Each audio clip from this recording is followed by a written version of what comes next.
Hello, subscribers. Here's cute Beanie eating close up.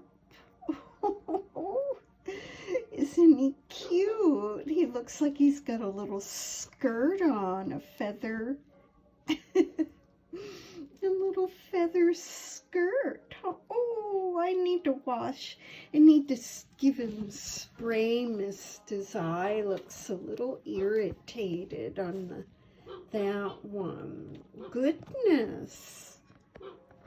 Goodness, you need spray mist. I don't know if he likes that idea.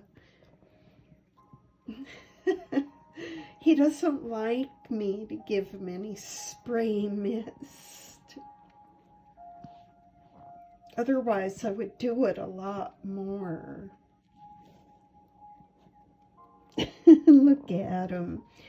And subscribers, we love you. We're sorry we haven't been here often enough.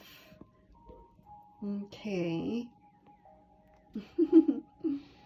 We hope you're all well and getting your vaccines. I got my first one a few days ago, and I got a little tired for a few days. I had to sleep.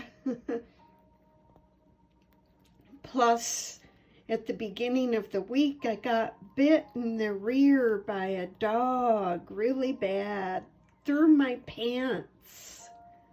And I even bled, but I'm okay. I went and got my tetanus shot because it had been 10 years. Wow, that was shocking. I'd never been bit like that before, ever, not by a dog. He was barking at me, and I mean, that's normal. I have dogs do that, but I didn't expect him to bite me so hard. Oh, wow. It hurt like heck. Okay, I hope all of you are okay, and I'm okay, on the mend. You take care. I'll go get my second vaccine in 3 weeks. Let me know how you're all doing if you got your vaccines. God bless all of you.